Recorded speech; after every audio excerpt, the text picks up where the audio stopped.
Tuhan, aku bernubuat demi namamu, mengusir setan demi namamu, menyembuhkan demi namamu. Tuhan berkata, enyahlah, aku tidak kenal kamu karena kamu pembuat kejahatan. Memang betul Tuhan memakai orang jahat, kalau perlu karena orang baik gak mau. Tapi jangan salah, orang jahat itu sendiri juga akan diadili.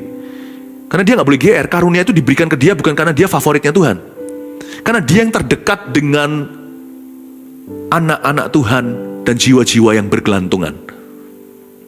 Kalau Anda belum subscribe di channel ini, segera supaya Anda bisa mengikuti terus rema-rema dari Roh Kudus ya.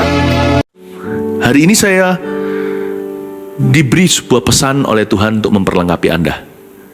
Saya beri judul khotbah sebentar, manfaat karunia. Ya, manfaat karunia.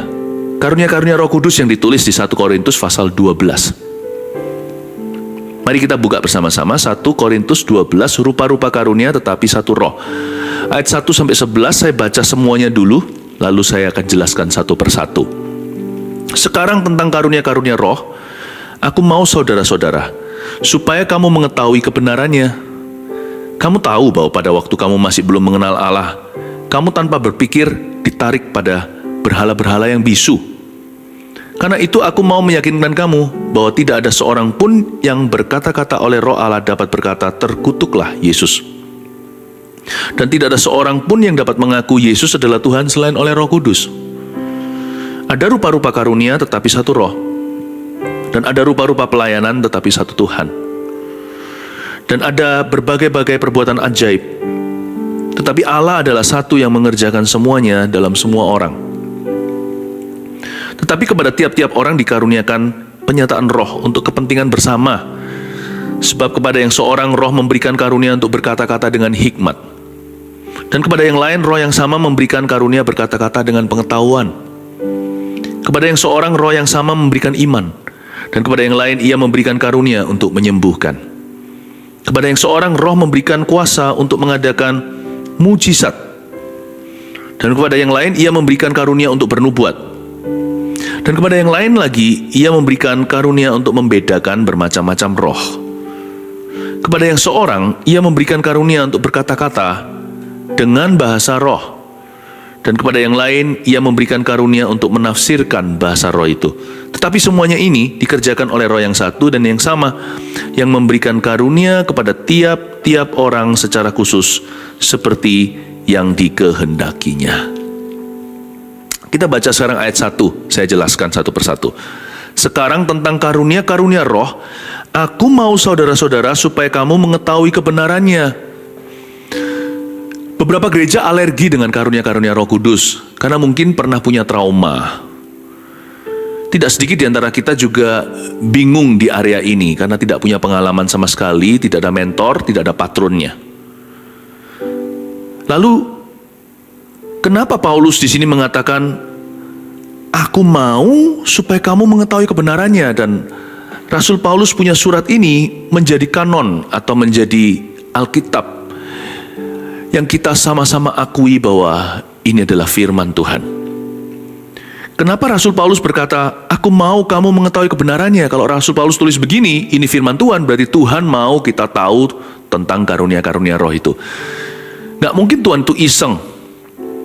Jikalau karunia itu hanya menimbulkan trauma atau demi demonstrasi kuasa untuk mengangkat martabat seorang hamba Tuhan, untuk membuatnya menjadi hamba Tuhan besar, atau agar supaya siapa yang dipakai merasa lebih rohani dari yang lainnya.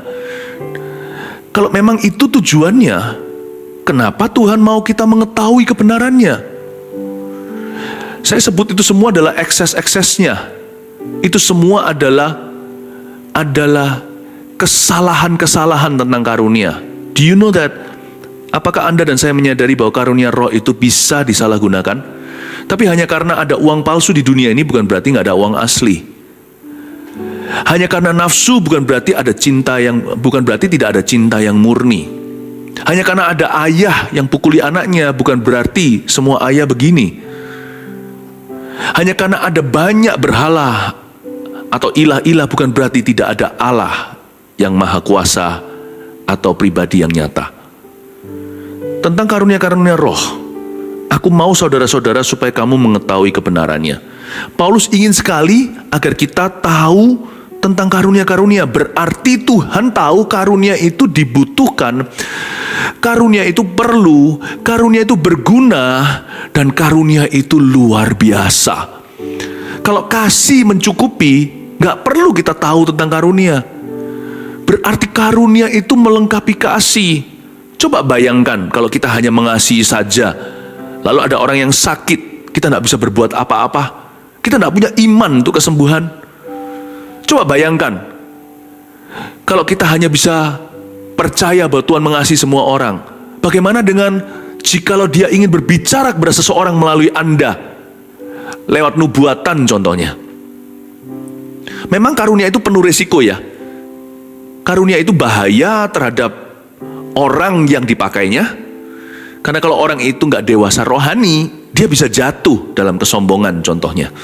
Karunia juga ada resikonya ketika dipakai oleh Tuhan untuk memberkati seseorang. Jadi ketika karunia itu menjamah kehidupan seseorang, ada resiko yang tinggi. Karena orang yang dijamah nggak tentu dewasa rohani. Bisa jadi memberhalakan nanti alatnya Tuhan. Manusia saja. Lihat itu ketika Paulus menyembuhkan orang sakit. Mereka semua satu kota huru-hara awal mulanya mau menyembah Paulus dan Barnabas. Mereka sama-sama mengeluh-elukan dia. Lihat karunia kesembuhan.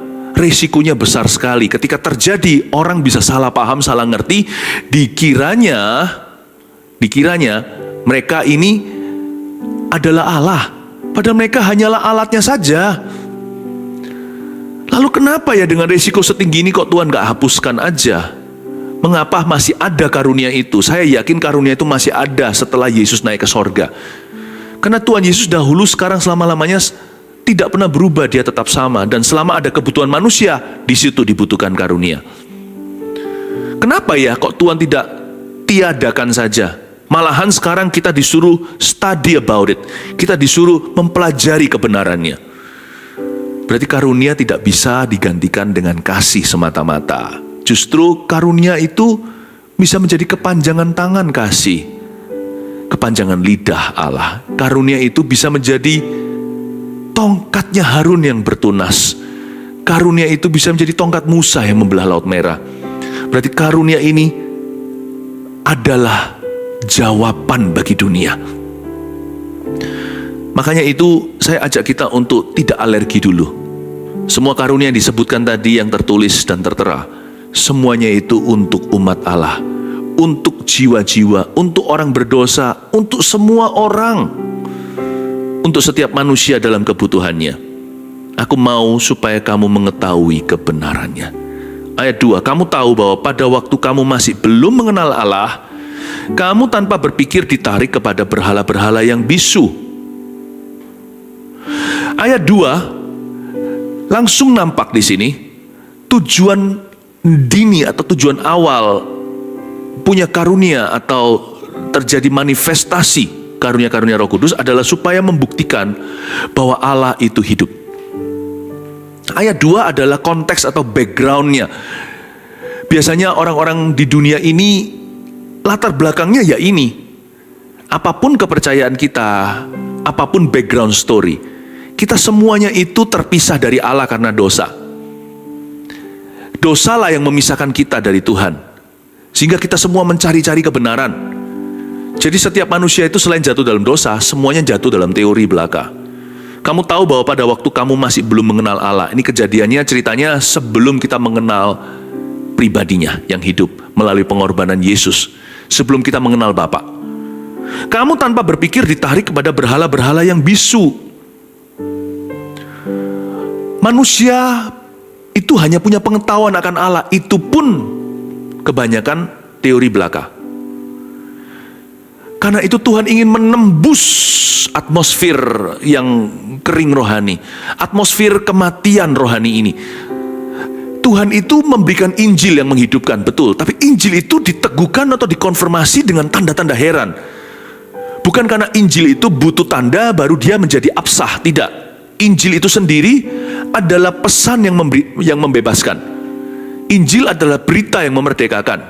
Injil itu sendiri sudah cukup Paulus berkata begini di Roma, aku punya keyakinan yang kokoh akan Injil, karena Injil adalah kekuatan Allah. Pertama-tama dia menyelamatkan orang Yahudi, lalu orang yang non-Yahudi pula. Injil adalah kekuatan Allah untuk menyelamatkan lewat iman. Dalam bahasa Inggrisnya bagus sekali, I am not ashamed of the gospel, for the gospel is the power of God to save. Dalam translation atau terjemahan yang lain, I have full conviction and confidence in the gospel of Jesus Christ, for it is the good news to save. Jadi saya harap kita semua jelas dulu dengan ini. Injil nggak perlu tanda heran. Tapi kalau diberitakan, memang menembus kegelapan dan ketebalan otot dosa manusia di hatinya, itu untuk membuat orang itu bisa betul-betul mempertimbangkan dan melihat terang Kristus di dalam Injil itu. Tuhan seringkali harus menembus kegelapan berlapis-lapis di dalam kehidupan orang itu yang sudah berabad-abad takluk kepada berhala-berhala bisu. Bukan berarti Tuhan perlu memperjelas dirinya agar supaya orang percaya. Bayangkan kalau Injil diberitakan tanpa tanda, manusia tidak diyakinkan, dan orang tidak bisa melihat kenyataan Tuhan sebelum mendengarkan pemberitaan. Atau setelah mendengarkan pemberitaan itu, mereka berkata, ternyata Tuhan itu nyata, tidak seperti berhala bisu yang kusembah. Sekalipun mereka tidak diyakinkan, Injil diberitakan, mereka pasti akan masuk neraka karenanya, karena mereka menolak Injil dan tidak percaya. Injil itu berkuasa menyelamatkan, dan oleh karena Injil juga orang binasa karena mereka menolaknya. Dari mana sih yang namanya pakemnya itu apa? Orang itu selamat atau binasa?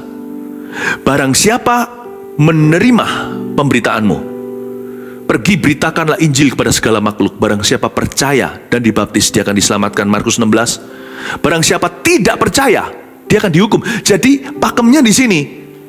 Inilah SOP. Standarnya adalah Injil.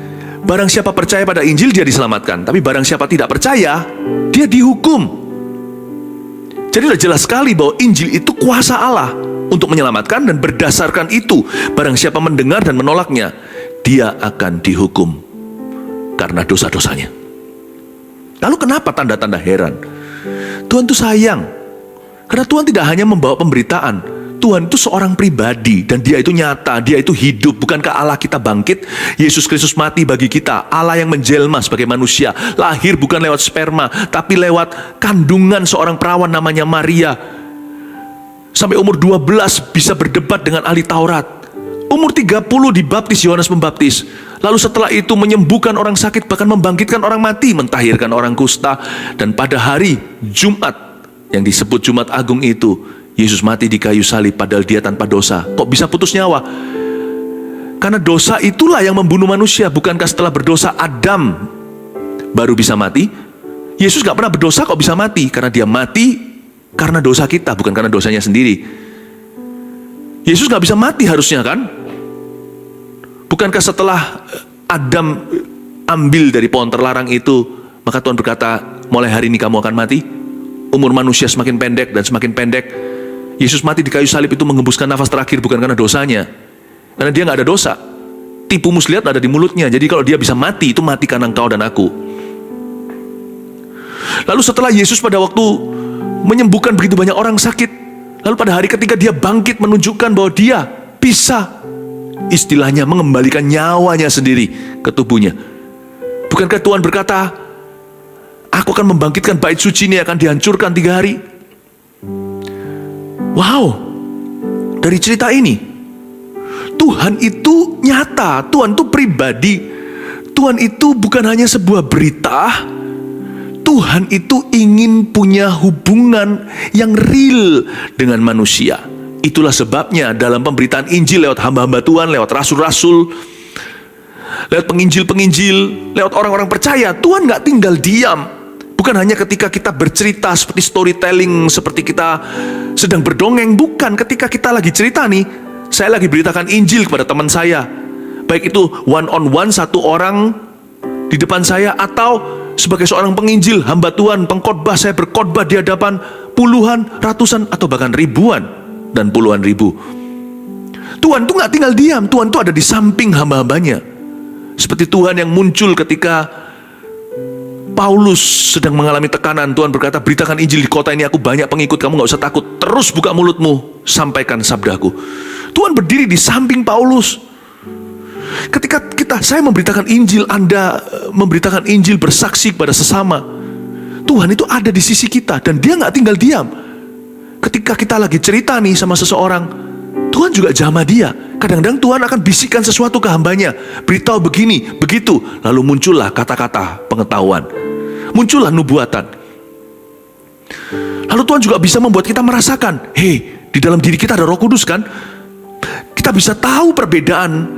Ini orang lagi kesurupan, orang ini sedang dibelenggu setan, atau hanya cari perhatian. Kita tahu membeda-bedakan roh. Lalu ketika lihat orang itu sakit, mungkin sementara kita memberitakan Injil, Yesus mungkin bisa, siapa tahu, kita gak lihat sih, tapi kita percaya Tuhan juga berbelas kasih. Mungkinkah Tuhan menangis di samping kita? Roh Kudus itu di dalam diriku dan dirimu. Lalu tiba-tiba digerakkan iman kita, gak hanya memberitakan Injil ABC-nya, atau menyampaikan seperti semudah alfabet Injil keselamatan. Ceritakan Yesus mati, Yesus bangkit, Dia mengasihimu, maukah engkau menerimanya di dalam hatimu. Tapi sementara kita bicara gitu, kita digerakkan dengan belas kasihan ketika melihat sebuah kondisi fisiknya. Mungkin dia lumpuh, mungkin dia sakit kanker. Tiba-tiba ada iman dalam diri kita. Lalu Tuhan memberikan karunia kesembuhan. Tuhan gak hanya ingin dia percaya Injil. Tuhan lihat orang kusta, masyigu hatinya. Tuhan lihat Lazarus mati, menangislah dia. Dia ingin menjamah, karena Yesus gak berubah dahulu, sekarang, sampai selama-lamanya. Berhala bisu gak bisa begitu. Suatu teori belaka, atau hanyalah sebuah kepercayaan yang empty, tidak bisa berbuat yang seperti yang saya katakan tadi. Hanya seorang pribadi yang berjalan Immanuel Allah beserta yang bisa berbuat semua itu. Kadang-kadang Tuhan bisa memberikan sebuah gerakan roh di dalam jiwa seorang yang melayani. Aduh, kasihan orang ini. Orang ini sedang dalam masalah finansial yang sangat-sangat buruk sekali. Tiba-tiba perkataan kita dihinggapi kuasa. Lewat nubuatan kolaborasi. Lalu terjadi mujizat. Kamu lihat nanti ya, karung-karungmu itu semua diretur semuanya, karena barangnya apalah, beratnya gimana. Tiba-tiba ditimbang lagi. Kok bisa masuk ya ke ukuran? Jadi gak jadi diretur atau dikembalikan. Anginnya bisa keluar sendiri, seperti ada mujizat Allah kepada seluruh kontainer barangmu, dan barang itu yang harus dikembalikan merugi bagi perusahaan Anda. Kok bisa ya tiba-tiba kempis sendiri? Beratnya itu bisa masuk gitu. Gak ngerti ya, saya cuman memberikan sebuah ilustrasi. Contoh-contoh saja di luar kepala yang sekarang saya coba jelaskan supaya Anda dapat gambaran. Karunia mengadakan mujizat itu bukan kesembuhan, membangkitkan orang mati. Orang gak punya alat, mungkin gak punya bagian tubuh tertentu, tiba-tiba muncul di situ. Air menjadi anggur. Janda yang keluar minyaknya di sebuah guci atau sebuah bejana yang tidak pernah berhenti alirannya. Masih ada mujizat-mujizat modern, karena Tuhan itu tetap cinta, bukan hanya sekedar berita. Tuhan itu pribadi nyata, dan Dia itu menjalin hubungan. Dia bukan berhala bisu. He wants the world to know through you. Tuhan mau seluruh dunia tahu melalui Anda dan saya bahwa Dia itu ada, Dia itu nyata. Dia tidak sama dengan berhala-berhala yang bisu. Makanya karunia itu perlu. Dengan segala resikonya, it's important, in fact it's crucial, sangat penting sekali. Meskipun resikonya besar loh. Gak tentu orang yang dipakai Tuhan dengan karunia itu dewasa rohani. Makanya itu Paulus berkata di 1 Korintus 14 ayat 1, gak usah dibuka tapi saya bacakan, kejarlah kasih itu dan usahakanlah dirimu memperoleh karunia-karunia roh. Paulus memberikan balancingnya. Sekali lagi tentang karunia roh adalah judul di Alkitab Indonesia kita.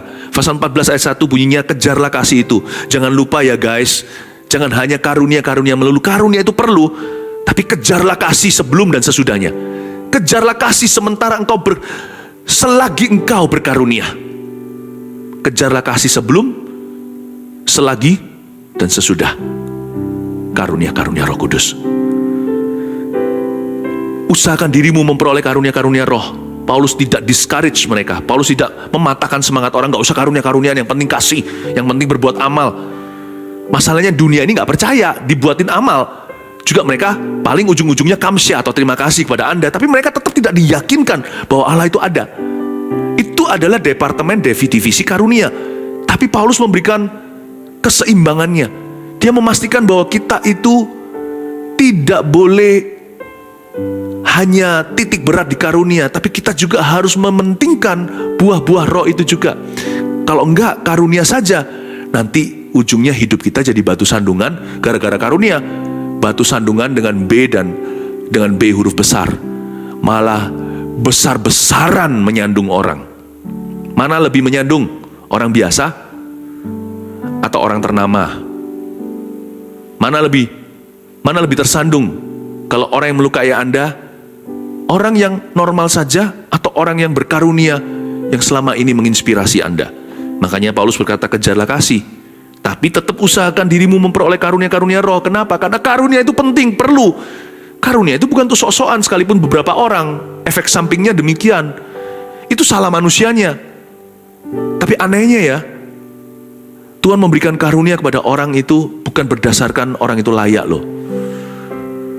Tapi karena ada orang yang butuh di sekelilingnya, Tuhan titipkan karunia itu. Saya kasih contoh ya. Contoh kalau anak kita semata wayang, dia bergelantungan di ujung jurang. Lalu Anda tanya sama orang-orang baik, Anda telepon semua tetangga, Anda panik sekali, Anda di luar negeri, Anda telepon, ya kan? Mungkin tanahnya lagi longsor dekat rumah, telepon tetangga yang baik, semua nggak ada yang angkat. Ditelepon, ada yang angkat dan berkata, nanti dulu saya masih sibuk, saya masih les, saya lagi Zoom. Anda telepon semua, Anda marah, tapi nggak sempat untuk marah karena emergency dan darurat sekali. Jadi Anda telepon semua kerabat, sanak saudara, mereka semua beralasan tidak datang. Orang baik nih, semua orang-orang yang selama ini Anda titipkan anak kepadanya, Anda bisa percayakan apa saja. Tapi orang-orang ini nggak bersedia. Makanya ada pepatah, Tuhan itu memakai orang yang mau, bukan orang yang mampu. Nanti Tuhan kasih kemampuan sama dia. Lalu di dekat rumah Anda, di mana longsor jurang itu, anak Anda bergelantungan sebentar lagi jatuh dan meninggal dunia, ada orang-orang ex narapidana, preman-preman di jalan itu. Mungkin mereka lagi tatoan ya, gitu ya. Mungkin mereka lagi merokok. Mungkin mereka sedang berantem, berkelahi. Kalau saya jadi papa dari anak yang dalam bahaya, orang baik gak mau tolong saya, gak mau jalankan misi saya untuk selamatkan anak saya akan panggil preman-preman itu. Saya beritahu sama dia, kalau perlu saya bayar. Saya berkata, tolong anakku. Nah anehnya, preman-preman itu gak mikir dua kali, taruh semuanya dan meraih dengan tangan mereka, gotong royong kalau perlu, angkat anak itu keluar dari jurang. Kenapa Tuhan pakai orang jahat? Kenapa di dalam dunia ini ada cerita Tuhan memakai seseorang, ternyata orang itu nanti ujungnya jatuh dalam dosa? Itu salah orang baik sih, salah satunya. Bukan karena Tuhan mau membeda-bedakan. Setiap kita itu gak ada yang layak di matanya. Paling lebih bersih dari yang lainnya. Tapi tidak ada satupun di antara kita ini bersih di matanya. Kita semua ini orang berdosa. Kita semua ini kain kotor. Tapi kenapa Tuhan pakai orang yang seolah-olah kotor? Kenapa tiba-tiba orang itu mendoakan orang, padahal orang itu bukan pendeta, lalu orang itu sembuh? Karena orang-orang yang mungkin sekolah pendeta, orang-orang sekolah teologi, lebih suka memperdebatkan tentang Roh Kudus, mendebatkan soal karunia, jarang melakukan apa-apa dengan karunia itu untuk menolong orang berdosa yang bergelantungan di jurang maut. Kalau ibu saya jatuh di jalanan, saya cari orang baik dulu. Bahkan saya cari yang berwenang atau yang berwajib di situ. Tapi kalau nggak ada, saya akan minta anak jalanan tolong gendong ibu saya. Jikalau dia terluka, kenapa Tuhan kasih karunia kesembuhan kepada orang yang nggak layak? Karena karunia kesembuhan bukan dikasih kepada orang gak layak, dititipkan ke dia. Tujuannya bukan kepada orang itu yang dipakainya, tujuannya kepada orang yang Tuhan mau sembuhkan. Tuhan Tuhan gak peduli apoteknya atau apotekernya, yang penting pasiennya itu minum obatnya. Tuhan gak peduli orang itu layak atau enggak. Siapa bersedia, Tuhan kasih karunia. Karena tujuannya adalah untuk menyembuhkan orang yang dia layani. Tujuannya orang sakit itu, tujuannya adalah pasiennya. Kalau hospital yang bagus tidak mau terima obatnya, saya kasih ke puskesmas. Kalau puskesmas gak mau, saya kasih siapa saja yang mau obati. Karena tujuan akhir saya adalah pasien saya. Tujuan akhir Tuhan adalah jiwa-jiwa yang membutuhkan. Sekarang jadi mengerti kan? Karena itu kita gak boleh menunjuk orang, oh orang itu setelah dipakai Tuhan, lihat dia jatuh. Ya memang sih, itu membuat batu sandungan, disayangkan sekali. Ada orang-orang Kristen yang berkarunia, tapi hidupnya tidak match up. Hidupnya tidak bisa menyamai karunianya, kasihnya, buah-buah rohnya. Wah payah. Yang kayak gitu, Anda jangan kutuki. Karena Anda juga dan saya juga punya salahnya. Kita juga andil di dalamnya. Nah kalau kita merasa lebih baik, kenapa kita tidak tawarkan diri? Seperti Yesaya berkata, angkat tangan, ini aku, utuslah aku. Kenapa kita berkata, ini aku, utuslah dia? Jangan kutuki, jangan hakimi. Kalau ada orang jatuh, kita doakan belas kasih Tuhan Yesus, orang ini berkarunia, sayang sekali. Kenapa dia kok jadi begini? Kita doakan aja supaya dia pulih. Tapi setelah itu, mari kita mawas diri dan kita menyadari, Tuhan, kalau engkau perlu saya tidak mau Tuhan tidak punya pilihan sehingga harus memilih orang siapa saja. Ini aku Tuhan, utuslah aku, lalu ajari aku Tuhan, lengkapi aku. Aku mau Tuhan. Maafkan aku selama ini hanya sibuk dengan diri sendiri. I'm sorry. Tawarkan dirimu. Sebab tujuan karunia bukan dirimu sih. Tujuan Tuhan kasih karunia ke orang itu juga bukan dirinya. Tujuan Tuhan memberi karunia itu adalah kepada siapa berkat itu dikaruniakan, yaitu pasiennya. Mari kita lihat ayat 3. Karena tidak ada seorang pun yang berkata-kata. Ayat 3 sekali lagi. Karena itu aku mau meyakinkan kamu bahwa tidak ada seorang pun yang berkata-kata oleh Roh Allah dapat berkata, terkutuklah Yesus. Dan tidak ada seorang pun yang dapat mengaku Yesus adalah Tuhan selain oleh Roh Kudus. Ayat 3 ini diberikan sebuah standar. Ya, Paulus berkata, hati-hati ya yang berkarunia. Karunia Roh Kudus itu maksud saya, karunia Roh Kudus tidak boleh menjadi rasa aman palsu. Orang yang berkarunia juga akan diuji, supaya jangan sampai setelah kita berkhotbah, bahkan pengkhotbah pun tidak luput. Jangan sampai setelah kita berkhotbah, kita sendiri ditolaknya. Paulus ngomong begitu kan, aku hidup demikian rupa supaya jangan sampai pada akhirnya aku pun ditolak Tuhan. Yesus sendiri yang mengatakan, di akhir zaman nanti, maksudnya di pengadilan terakhir, pengadilan anak domba Allah, tata putih itu, banyak orang kan berkata begini, Tuhan, aku bernubuat demi namamu, mengusir setan demi namamu, menyembuhkan demi namamu. Tuhan berkata, enyahlah, aku tidak kenal kamu karena kamu pembuat kejahatan. Memang betul, Tuhan memakai orang jahat, kalau perlu karena orang baik gak mau. Tapi jangan salah, orang jahat itu sendiri juga akan diadili.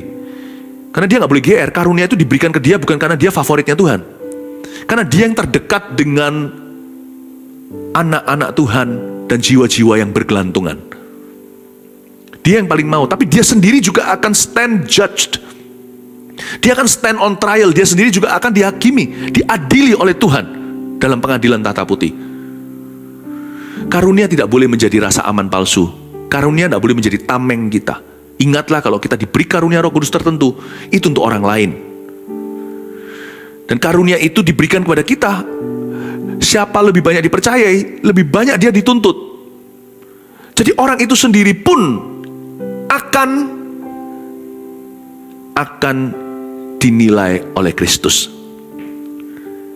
Jadi karunia tidak bisa membuat kita exempted atau menjadi perkecualian dalam pengadilan. Tidak bisa. Karena Yesus berkata, suatu hari nanti banyak yang berkata begini, bukankah engkau mengajar di kota-kotaku? Tuhan, Tuhan, Tuhan.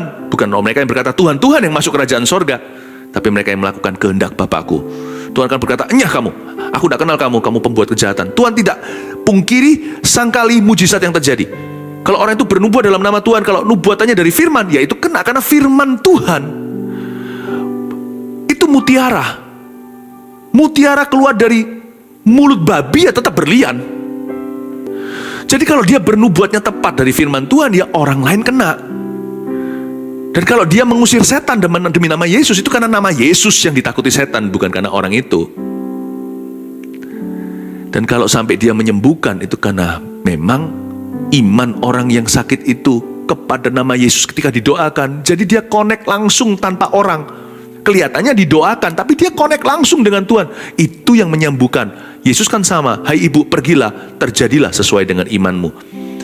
Perwira itu yang Tuhan puji, gak ada orang yang punya iman seperti ini di Israel. Itu loh perwira yang berkata, Tuhan, katakan sepatah kata aja, katakan satu perintah, satu kalimat cukup. Aku seorang perwira, aku orang Itali, di bawahku ada bawahan, di atasku ada atasan. Cukup aku beritahu, pergi, dia pergi, datang, dia datang. Tuhan berkata, orang ini gak ada di Israel iman begini. Ya. Jadi kalau sampai Tuhan itu menyembuhkan seseorang, itu betul-betul karena iman orang itu kepada Tuhan, terjadilah sesuai dengan imanmu.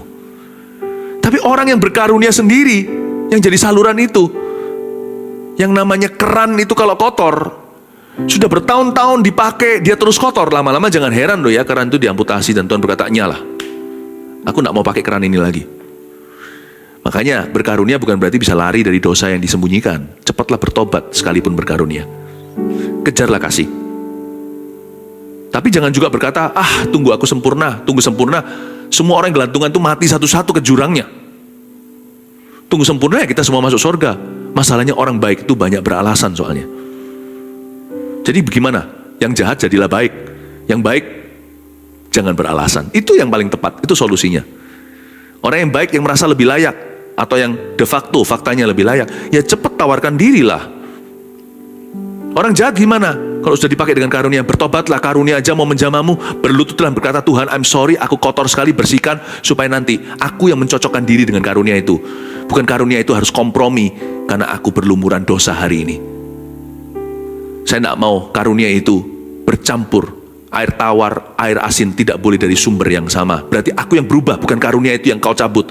Aku yang harus cabut dari dosa. Itu dia. Karena itu aku mau meyakinkan kamu ayat 3 sekali lagi, bahwa tidak ada seorang pun yang berkata-kata oleh Roh Allah dapat berkata, terkutuklah Yesus. Kalau kita punya karunia Roh Kudus, nggak boleh mengutuki Yesus. Hidup kita juga nggak boleh jadi kutuk bagi orang lain.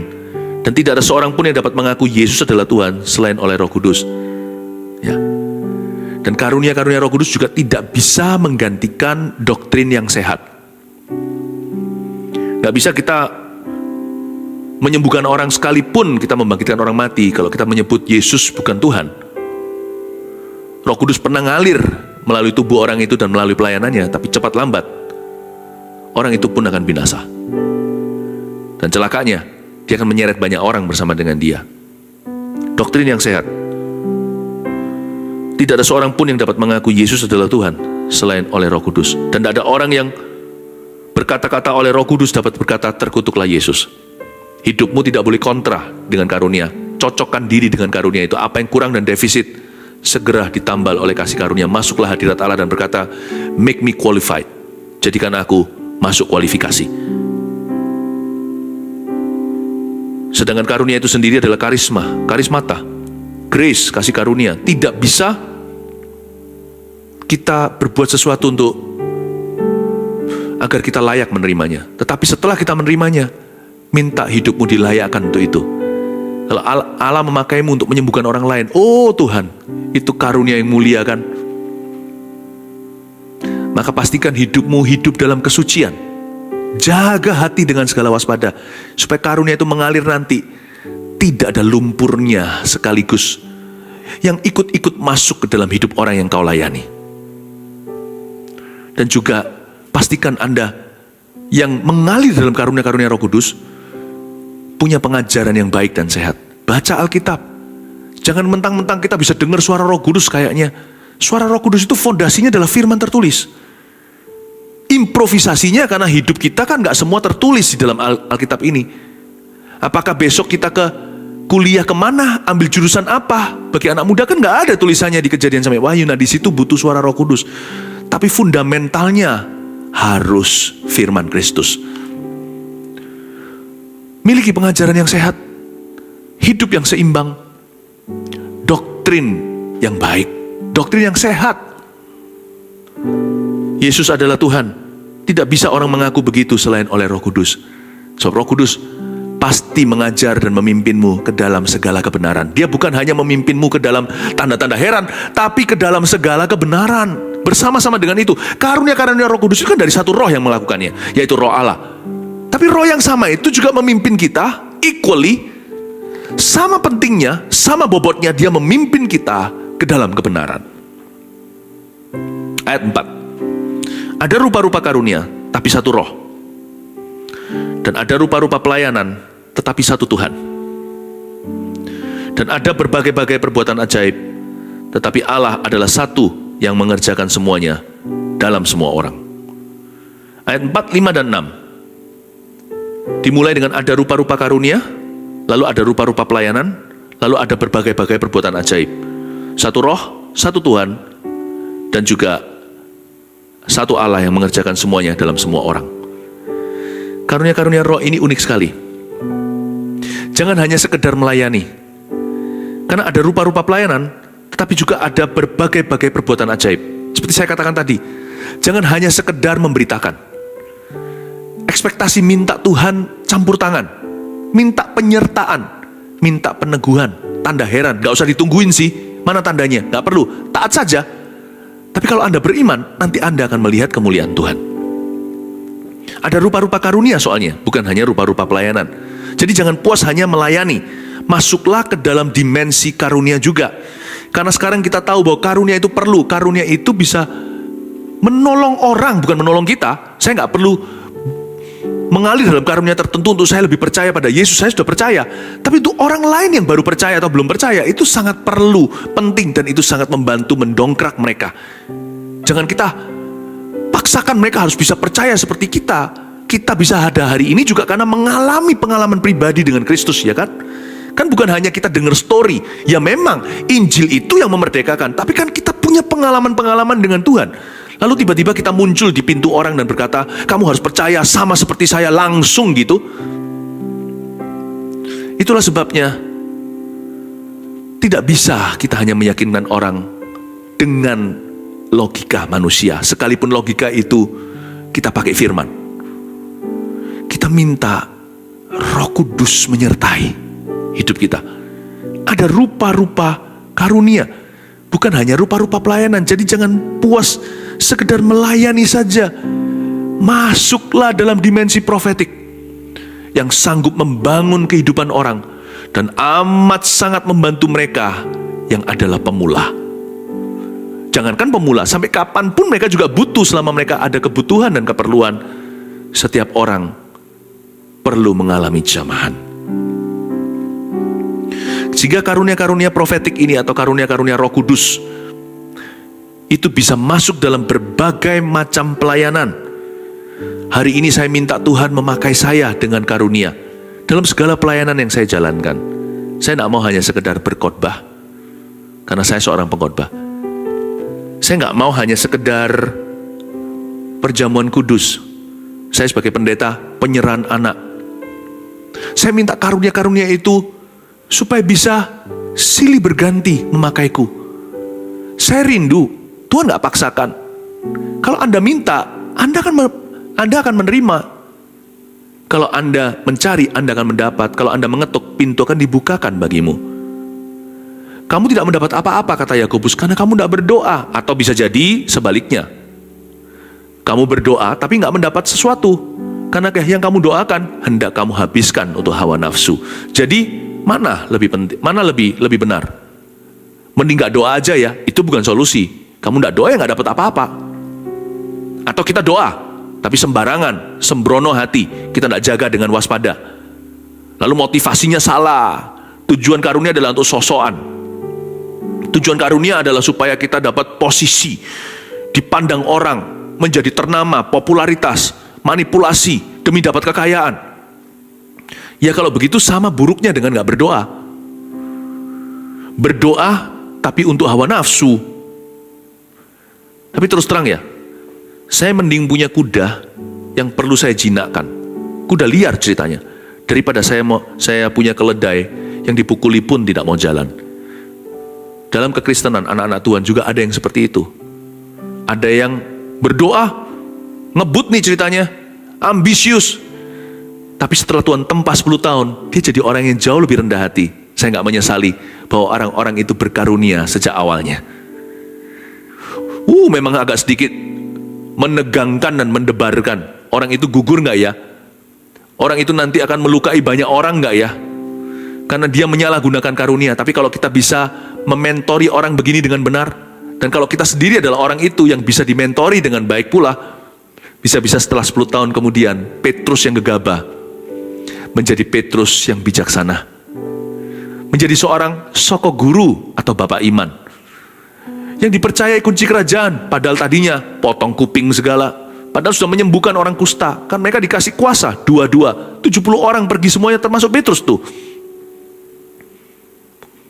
Tapi Petrus yang gegabah bentar-bentar bilang kau anak Allah, kau Mesias. Lalu kemudian berkata, jangan naik ke salib.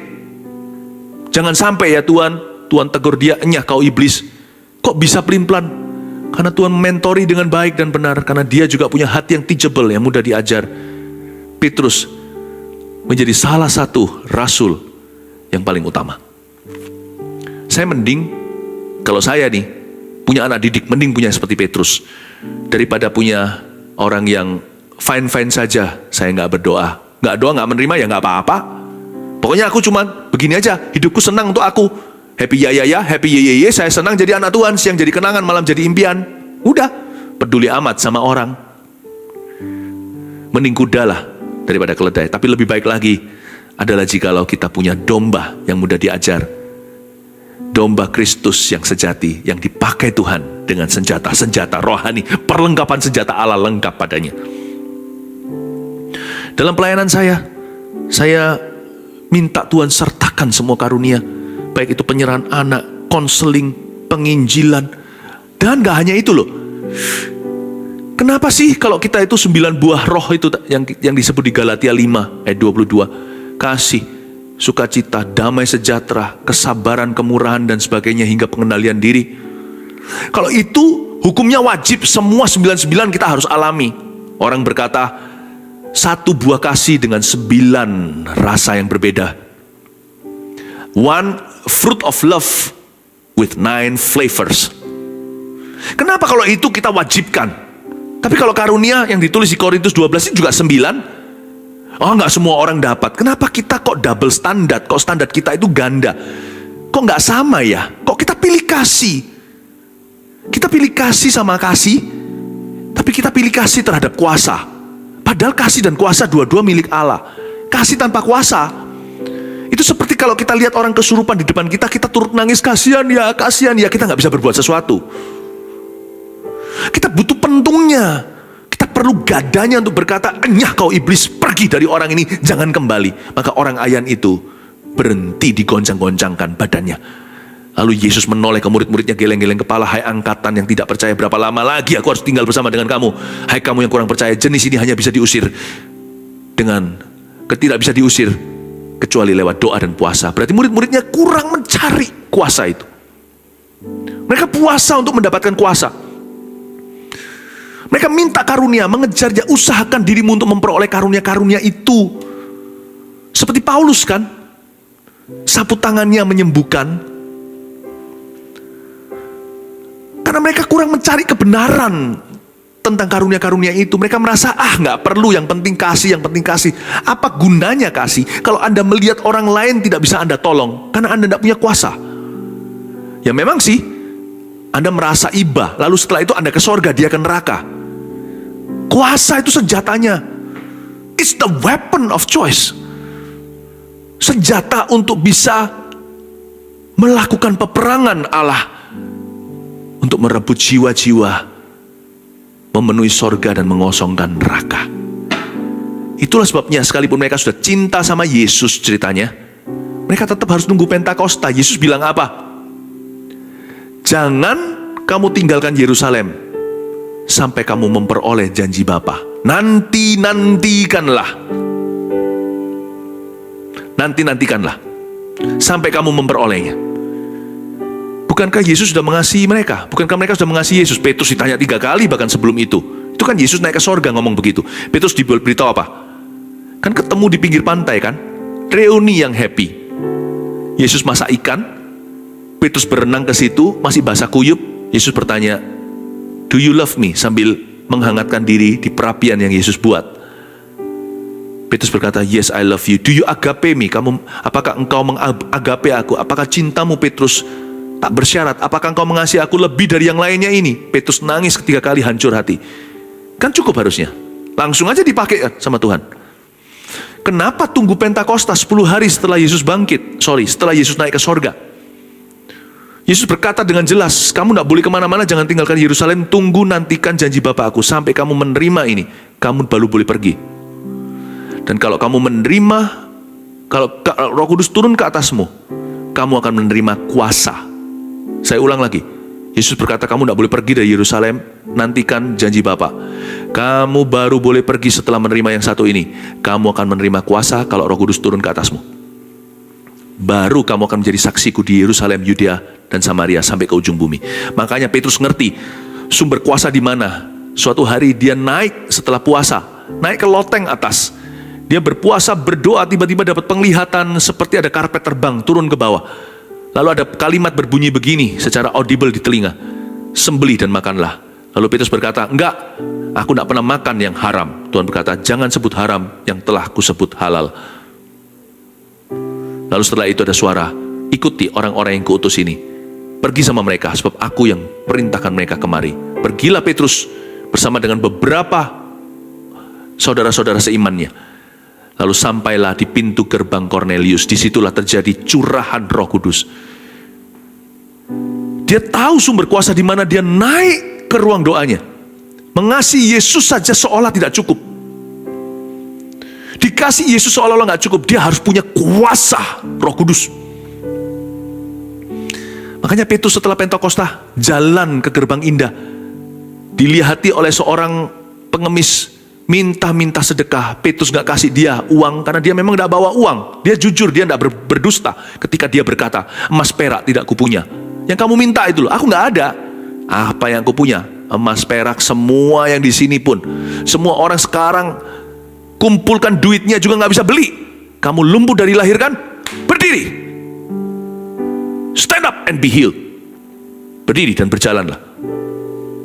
Wow. He could actually do something about it. Dia bisa melakukan sesuatu. Itulah fungsi karunia. Kenapa ya? Kalau kasih, kita pilih kasih. Apakah dengan pilih kasih terhadap kasih kita itu penuh kasih? Jangan pernah kita terima Tuhan itu hanya sebagian. Tuhan itu maha kasih, Tuhan itu maha kuasa. Jadi karena itu saya menantang diri sendiri, saya percaya karena ini adalah conviction atau keyakinan hati. Bahwa kalau 9 buah roh itu hukumnya wajib, 9 karunia dalam hidup saya juga hukumnya wajib. Saya mau mengalir di 9-9-nya, karena 9 ini bukan tentang saya. 9-9 ini ada kebutuhannya. Kalau bahasa bisnis itu ada marketnya di luar sana. Berarti ada orang yang membutuhkan, ada orang yang memerlukan. Makanya ditulis ini ada rupa-rupa karunia, 1 roh. Ada rupa-rupa pelayanan, 1 Tuhan. Ada berbagai perbuatan ajaib, tapi Allah adalah satu yang mengerjakan semuanya dalam semua orang. Lalu ayat 7, inilah palu godamnya kalau bicara soal tujuan karunia. Tetapi kepada tiap-tiap orang dikaruniakan penyataan roh untuk apa? Kepentingan bersama, itulah manfaat karunia. Untuk kepentingan bersama, untuk membangun orang lain, untuk membangun tubuh Kristus, untuk membangun jemaat. Bukan merintis gereja saja maksudnya, membangun kehidupan orang-orang percaya, untuk menyelamatkan jiwa-jiwa, untuk menjamah dan memenuhi Kornelius, untuk membangkitkan si lumpuh di gerbang indah, untuk menentang, untuk berani mengkonfrontasi seorang yang ilmunya tinggi, si Simon penyihir itu di zaman Kisah Para Rasul. Bukankah Filipus pergi ke Samaria dan untuk bisa menyelamatkan Lydia, untuk bisa mengusir setan dari seorang hamba perempuan yang diisi dengan ahli tenung? Ini semuanya untuk kepentingan bersama. It's never about you, it's never about me. It's about everybody and somebody. Selalu tentang semua orang dan seseorang. Ya, tentang semua orang dan seseorang. Tetapi kepada tiap-tiap orang dikaruniakan penyataan roh untuk kepentingan bersama. Sekilas sekarang saya akan bacakan. Sekali lagi saya akan jelaskan ke-9 karunia itu seperti apa. Sebab kepada yang seorang, roh memberikan karunia untuk berkata-kata dengan hikmat. Dan kepada yang lain, roh yang sama memberikan karunia berkata-kata dengan pengetahuan. Ayat 8, kita masuk ke karunia supranatural yang pertama di 1 Korintus 12. Namanya, karunia untuk berkata-kata dengan hikmat. Ini bukan karunia hikmat. Hikmat bukan karunia. Hikmat itu adalah dasar daripada segala perbuatan kita. Karena permulaan hikmat ialah takut akan Allah. Permulaan pengetahuan adalah takut akan Tuhan. Kitab Amsal mencatat dengan jelas sekali tentang hal itu. Jadi ini bukan hikmat. Takut akan Tuhan itu bukan opsi atau pilihan. Takut akan Tuhan itu absolutely. Ini kata-kata hikmat, bukan hikmat. Ini karunia untuk berkata-kata dengan hikmat. Harapkan ini terjadi dalam pelayanan Anda, nggak hanya pelayanan, tapi dalam kehidupan. Kata-kata hikmat itu apa? Kalau dalam hal pengajaran Anda bisa catat ya, kata-kata hikmat itu adalah begini. Susunan kata-kata yang tidak terduga dan belum terencanakan membentuk sebuah kalimat atau beberapa kalimat yang tiada duanya. Dan lain waktu ketika diulang lagi kalimat itu, sudah hilang khasiatnya. Ini juga bisa menyertai seorang pengkhotbah, sehingga kata-katanya tidak hambar. Jadi nggak seolah-olah seperti orang latah ketika berkhotbah. Tapi ini bukan karunia khotbah, ini karunia kehidupan. Seperti yang saya katakan tadi, 9 karunia ini saya yakini berguna untuk hidup kita sehari-hari. Kalau kasih 9 buah yang dicatat itu semua untuk kehidupan kita sehari-hari. Kenapa bukan karunia? Karunia juga lah ya, nggak hanya kasih. Sehari-hari kita juga perlu kuasa, peperangan rohani di mana-mana, kebutuhan, rintangan, tantangan, misteri di depan ini. Ada banyak hal yang kita belum ketahui. Banyak hal yang belum kita dipersiapkan untuk itu. Sekalipun kita sudah sekolah baik-baik, sekalipun kita sudah persiapan diri. Saya percaya karunia-karunia ini untuk kehidupan sehari-hari juga. Untuk bisnis Anda, dalam parenting, membesarkan anak. Wow, dibutuhkan seorang papa atau mama yang berkata-kata dengan hikmat untuk bisa meyakinkan anaknya ke jalan yang benar atau meninggalkan jalan yang sesat. Berkata-kata hikmat kalau dalam hal pengajaran seperti tadi, suatu kata-kata yang tidak panjang, tapi kata-kata itu begitu penuh, seolah-olah bahkan seperti puisi atau bersanjak. Suatu kualitas, satu dunamos di dalam kalimat-kalimat. Seolah-olah orang lain perlu setengah jam untuk menjelaskan, Anda 10 menit penuh protein semuanya, tidak ada lemaknya sama sekali. Orang lain perlu 5 kali khotbah bagi pengkhotbah. Setengah khotbah Anda lebih susah dicatat. Bukan karena membingungkan, begitu mendalam, harus dengar rekamannya. Anda harus ulang-ulang lagi baru menangkap. Bukan menangkap, mengerti maksudnya. Baru setelah itu, setiap kalimat itu, kata-kata itu bisa Anda selami sedalam-dalamnya. Itu karunia loh itu. Bahkan kalau perlu setiap akhir katanya itu merema dengan kalimat berikutnya, itu bukan karena perencanaan matang-matang. Itu karena Tuhan berbicara demikian rupa sampai 10 kalimat aja bisa menjawab 10 tahun pergumulan saya. Kayaknya 10 tahun pergumulan saya di masa lalu ini terjawab semua dengan 10 kalimat dari mulut hamba Tuhan atau dari mulut orang Kristen itu. Dan 10 tahun ke depan seolah-olah semua ini jadi bekal. 10 kalimat itu bisa menjadi 100 khotbah tersendiri. Saya minta karunia seperti ini. Saya selalu mengharapkan Tuhan memberi. Tapi bukan hanya itu. Kalau itu bicara tentang karunia berkata-kata hikmat untuk pengajaran. Kalau untuk permasalahan, problema yang kita hadapi di kantor contohnya, ya, bayangkan kalau Anda datang dengan peluru penuh bisa-bisa lewat kalimat dan kata-kata Anda, itu justru terbuka solusinya. Loh, kalau menurut saya ya, saya rasa itu permulaan masalahnya di sini. Harusnya jalannya simple sih. Kalau kita lihat ya, masalah kita terakhir 3 tahun ini, kenapa kok sales tidak naik? Saya rasa begini, karena kita ini perlu memperbaharui atau meremajakan sesuatu. Apa? Cara kita salah.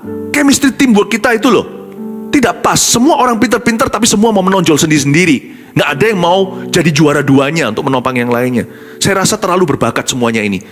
Jarang yang mau untuk mengalah untuk menang. Kalau Anda bicara gitu sebagai direkturnya, manajer bahkan, kalau Anda bicara gitu ke atasan, tiba-tiba mereka berkata, iya betul juga ya. Ini bukan perspektif. Mungkin Anda tidak bisa memikirkan seluas atau sedalam, sepanjang, sejauh itu. Tapi tiba-tiba ketika Anda berbicara, Anda sendiri merasa, wow, kok bisa ngomong gitu ya aku? Itu berkata-kata, karunia berkata-kata dengan hikmat. Ini luar biasa. Kalau orang counseling, yang biasanya butuh 3 jam, Anda bisa berkata, Bu, saya mengerti sekarang. Bukan sok tahu nih, setelah kita mendengarkan. Kalau ilmu counseling kan begitu, harus mendengarkan dulu. Bisa jadi orangnya ngomong 1 jam, Anda cuma 10 menit berkata, Ibu, masalahnya sederhana Bu.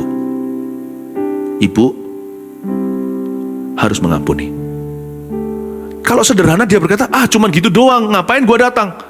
Tapi kalau Anda ngomongnya itu pas, tepat persis seperti yang dia alami, dia akan berkata, tiba-tiba dia berkata, iya ya, kalau ngampuni kan selesai nih hubungannya, nggak berakhir cerai.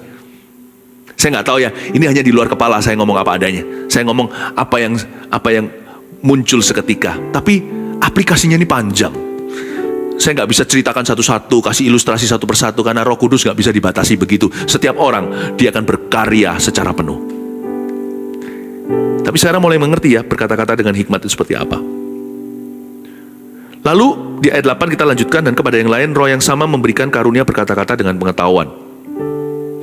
Berkata-kata dengan pengetahuan sekali lagi tidak sama dengan karunia pengetahuan. Pengetahuan bukan karunia, permulaan pengetahuan adalah takut akan Tuhan. Pengetahuan yang ditambahkan seperti sekolah ya harus belajar. Pengetahuan firman Tuhan ya harus berani merenungkan firman. Baca berapa pasal sehari, nggak usah digembar-gemborkan. Aku baca banyak Alkitab loh. Aku puasa seminggu sekali, nggak usah kita nggak usah show off maksudnya. Kalau Anda mau menimba pengenalan akan Allah, pertanggungjawabkan dulu Alkitab di tangan Anda. Sudah dibaca atau belum? Sudah direnungkan atau enggak? Kalau yang itu pengetahuan berdasar kerajinan, itu bukan karunia. Yang rajin yang dapat, yang malas nggak tahu apa-apa. Tapi karunia berkata-kata dengan pengetahuan ini lain loh. Ini seperti Petrus terhadap Anania Safira. Kok tahu mereka nipu uang? Mereka ngaku-ngaku persembahannya segitu. Sebelum dipersembahkan juga uang mereka, gereja nggak minta. Tapi ketika mereka datang, pengakuan mereka adalah ini 100%-nya. Petrus berkata, berbohong, berdusta itu dosa. Mereka nggak tobat. Sudah ketahuan lewat karunia berkata-kata dengan pengetahuan. Petrus bisa tahu sesuatu yang tidak ada manusia bisa tahu kecuali mereka suami istri yang telah konspirasi untuk membohongi umat Tuhan. Karena mereka ingin jadi ternama, persembahannya orang ini loh, dia punya apa dikasihkan semua ke Tuhan Yesus, 100% dipersembahkan untuk misi. Dia kepingin disanjung tinggi, mungkin kepingin posisi di gereja mula-mula. Tapi ketahuan, karena Petrus berkata, "Hei, kenapa kamu mendustai Roh Kudus? Roh Kudus beritahu aku, ini kata-katanya. Itu bukan semua hasil penghasilan yang kau akui. Emangnya gereja minta? Enggak. Tuhan minta menuntutmu? Tidak juga. Kenapa kamu datang ke gereja? Turis ini adalah 100%-nya. Nggak perlu. Jangan kira persembahan itu seperti ngetips Tuhan ya. Persembahan itu worship. Yang Tuhan inginkan bukan duitnya atau uangnya. Yang Tuhan inginkan kejujuranmu. Kamu bohong. Sebentar lagi. Nah, itu sudah bukan pengetahuan, kata-kata pengetahuan. Itu sudah nubuatan. Orang di sebelah sana, anak-anak muda itu akan menggotong mayatmu. Bum, mati dia. Elisa juga punya pengalaman, kata-kata pengetahuan. Gara-gara Elisa, orang Israel gak pernah bisa kalah. raja di sebelah sana, raja musuh dari bangsa lain yang tidak takut akan Allah, merancangkan semua jebakan untuk membunuh, mengalahkan orang Israel dalam peperangan. Nggak pernah bisa lancar, nggak pernah rencananya bisa dijalankan. Kenapa? Apa yang raja ucapkan dalam ruang meetingnya, bahkan di ruang tidurnya, semua diutarakan oleh Elisa kepada raja Israel. Sampai-sampai di antara mereka sendiri panik. Siapa mata-mata? Siapa di antara kita ini yang selalu membocorkan intelijen negara? Sampai-sampai mungkin ada yang akan dibunuh segera kalau dicurigai. Akan ada yang mati konyol di fitnah. Tapi tiba-tiba di antara mereka tahu, karena Elisa ternama. Jangan lupa Baginda, di sebelah sana ada seorang nabi yang penuh dengan kata-kata pengetahuan dari Tuhannya. Nggak mungkin dia bisa tahu. Dalam pelayanan juga begitu. Dalam pelayanan, kadang-kadang pada waktu saya mendoakan seseorang, hari-hari ini, atau di zaman pandemi, secara online, ada waktunya, saatnya, ketika hati saya terbuka, Roh Kudus itu beritahu saya sesuatu, dan itu tepat kepada orang yang saya sampaikan pesan kepadanya. Padahal saya tidak tahu orang itu mengalami apa. Apalagi kalau sekarang kita dibatasi dengan yang namanya layar, hanya screen saja. Orang lain bisa lihat kita, saya nggak bisa lihat orang lain. Untuk saya bisa tahu pergumulan mereka, itu adalah karunia, itu bukan dari saya. Karena semua pengetahuan saya sebagai manusia tidak mungkin tahu hal-hal itu. Karena manusia tidak maha tahu. Bayangkan kalau dalam kehidupan kita, berkata-kata dengan pengetahuan ini berfungsi. Wow, nggak ada di antara kita yang akan terjebak lagi. Musuh tidak bisa memasang perangkap sama kita. Karena orang yang peka akan selalu mengalami tuntunannya. Saya rasa kita boleh minta loh untuk kehidupan kita. Ya nggak usah minta sesuatu yang keluar dari nafsu. Beritahu aku ya, kapan dolar naik, kapan dolar turun, kapan harga naik, kapan harga turun. Ya bisa sih kita minta sama Tuhan.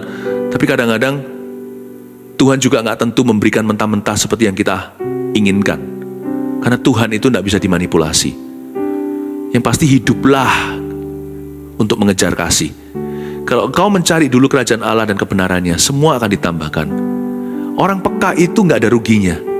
Dia peka untuk kerajaan Tuhan, dia sendiri bisa peka kok. Untuk hal-hal yang sifatnya mungkin tidak berkenaan langsung dengan kerajaan. Saya kasih contoh ya. Ini bukan kata-kata pengetahuan, tapi sekedar sebuah kepekaan. Ada waktunya ketika saya ada sebuah janjian nih ceritanya. Misalkan nanti pukul 4 ketemu sama siapa. Kalau kita habis melayani orang ya, masih dalam wifi-nya itu masih kenceng sekali dari sorga. Setelah amin gitu, saya itu bisa kerasa. Saya rasa itu bukan Roh Kudus, tapi roh saya aja yang tiba-tiba dibuat lebih peka. Saya bisa tahu nanti jam 4 itu batal. Beneran batal. Tapi saya juga hati-hati terus gak cerita-cerita sama orang, ya bener kan batal kan, tujuannya apa? Untuk membuktikan diri. Sisa-sisa peka, afterglow dari lampu yang nyalanya wattnya besar. Kalau kita melayani orang lain kerajaan Tuhan dan kebenarannya, kita sendiri akan dapat remah-remahnya. Masih ada sisa peka, seperti lampu yang wattnya besar, lampu lapangan contohnya. Kalau kita matikan penerangan itu, masih ada sisa-sisa yang itu masih cukup waktu untuk kita lari dari lapangan itu, keluar lewat pintu, atau pergi ke parkiran. Sisa-sisa pekanya itu loh, bisa jadi rezeki buat seseorang. Asal jangan jadikan pelayanan, nanti buka PO nubuatan. Jangan, kan tujuannya bukan itu, untuk kepentingan bersama. Simpan apa yang menjadi milikmu itu untuk dirimu. Bersyukurlah dan syukuri itu. Dan katakan, Tuhan terima kasih untuk remah-remah atau sisa-sisa peka ini yang memelihara aku, ini yang ditambahkan oleh Tuhan. Terima kasih Engkau meluputkan aku dari membuat kesalahan terbesar dalam bisnisku. Terima kasih Engkau memberikan kepadaku ya Tuhan Yesus kemampuan untuk bisa memelihara keluargaku. Sebagai parenting juga saya punya banyak pengalaman. Kalau saya ceritakan satu persatu gak habis ini. Bisa-bisa saya terus berkhotbah sampai besok subuh hari. Lalu jangan sampai ada yang jatuh seperti Eutikus dari tingkat berapa itu, lalu mati di bawah nanti. Paulus kan bicara semalam-malaman. Nggak ditulis di Alkitab dia ngomong apa, tapi pasti dia training anak-anak Tuhan. Dia pasti lengkapi dengan semua pengenalan akan Allah yang kaya di dalam pelayanannya. Kalau saya cerita satu persatu juga mungkin tidak habis-habis. Tambahkan satu lagi aja. Ada waktunya saya panggil anak-anak saya dan saya berkata, Papa tahu apa yang kamu gumulkan. Saya ucapkan. Itu bukan sesuatu yang umum ya. Contohnya gini, Papa tahu kamu lagi sedih ya. Sedih itu kan banyak. Sedih itu gimana, kapan, karena apa. Namanya perasaan orang kan fluktuatif. Kalau cuman sedih doang, banyak aja kebetulannya. Tapi saya kan nggak bisa cerita. Baik sebagai pendeta, hamba Tuhan, gembala, sebagai rekan, atau bahkan sebagai ayah. Saya nggak boleh cerita apa yang confidential ya confidential, apa yang rahasia ya rahasia. Tapi dalam parenting kami, ada waktunya ya, sisa-sisa afterglow setelah saya saat teduh. Secara pribadi, saya panggil anak saya, atau lewat mimpi Tuhan memperingatkan sesuatu atau memberitahu sesuatu. Saya beritahu sama mereka, nak, kamu bergumul dengan ini. Pada hari ini, kamu ngomong begini, kamu alami ini. Dia tercengang dan berkata, kok Papa tahu? Lalu kami berdoa sama-sama. Saya ngomong begitu bukan untuk membuat anak saya wow, untuk mencari kekaguman manusia. Enggak, jelas sebagai ayah atau papa saya ingin bantu putra-putriku dalam pergumulan mereka beranjak dewasa. Apakah enak punya karunia begitu terus? Ya enggak. Karunia itu bukan berarti sesuatu yang menghantui. Switch on, switch off. Kita itu lebih baik hidup normal-normal aja mendarat. Saya di rumah enggak terus super spiritual gitu, enggak. Mereka tahu saya takut akan Tuhan, saya dekat sama Tuhan. Ya enggak ngaku-ngaku nih, biar Tuhan yang ngakui apakah saya dekat atau enggak. Saya enggak berani ngaku, saya tarik kembali kalimat itu. Dan mereka tahu saya cinta Tuhan dan saya berusaha. Apakah seorang ayah harus jadi nabi di rumahnya? Apakah itu mengenakan? Tahu segala sesuatu? Ya enggak tahu sih. Kalau kita tahu segala sesuatu kan kita Tuhan, kita maha tahu. Kan ada ruang untuk anak kita ngaku, anak kita datang ke kita, cari nasihat. Nggak selalu kita tahu. Tapi tidak ada salahnya roh kita itu peka. Berkata-kata dengan pengetahuan. Itu luar biasa dan sangat indah. Wow. Saya harap Anda belajar sesuatu. Ini baru 2 dari 9.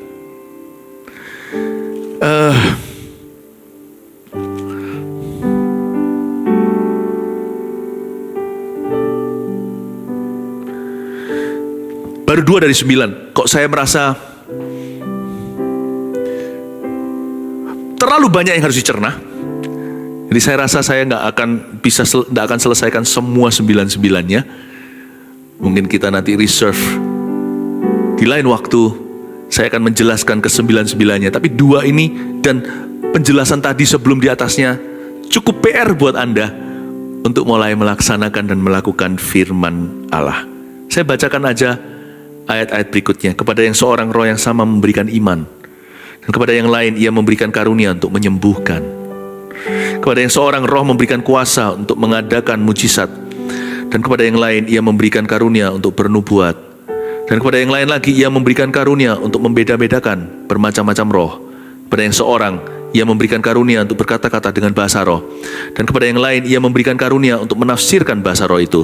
Tetapi semuanya ini dikerjakan oleh roh yang satu dan yang sama, yang memberikan karunia kepada tiap-tiap orang secara khusus seperti yang dikehendakinya. Begini saja. Untuk Anda yang menerima pengajaran ini, dan saya berikan 2/9, dan penjelasan sebelumnya, bagaimana kita hidup sebagai orang berkarunia, atau bagaimana kita mengejar karunia-karunia itu. Mulai dengan ini, kalau Anda rindu mengenal lebih, coba cari ya. Sekarang zamannya semuanya itu online gampang. Cari buku saya yang bernama Holy Spirit, My Best Friend. Di sana saya tuangkan pengenalan dan pengalaman saya dengan Roh Kudus, termasuk karunia-karunia dan buah-buah roh itu, bagaimana mereka bersinergi, saya jelaskan di situ. Tiba-tiba saya ingat aja, buku itu banyak menjelaskan. Dan saya yakin di lain kesempatan saya pasti akan menjelaskan sisanya. Tapi saya rasa kalau sekarang saya terlalu dalam. Kita barusan ke matematika langsung lompat kalkulus. Nanti banyak sekali malah justru firman yang ditaburkan itu tidak tersiram dengan baik. Karena kita punya PR, selesaikan dulu, baru kelanjutannya, perkembangannya. Holy Spirit, my best friend, itu dalam 3 bahasa sudah diterjemahkan. Yang Inggris ada, yang Chinese ada, yang bahasa Indonesia juga ada. Itu saya tulis sendiri. Holy Spirit, my best friend. Ya, Anda bisa cari buku itu di online, Philip Mantova, dan Anda bisa membacanya, renungkan, dan apa yang saya kasih di sini bahannya, digabung dengan itu, secukup-cukupnya Anda untuk mulai berlari di dalam karunia. 1 Petrus 4 ayat 7. Kesudahan segala sesuatu sudah dekat. Karena itu, kuasailah dirimu dan jadilah tenang, supaya kamu dapat berdoa. Saudara yang terkasih, terima kasih telah mendengarkan firman Tuhan hari ini. Jangan lupa untuk dukung terus channel ini dengan cara subscribe, like, share, dan juga komen, agar saudara kita yang lain juga boleh terberkati. Tuhan Yesus memberkati kita.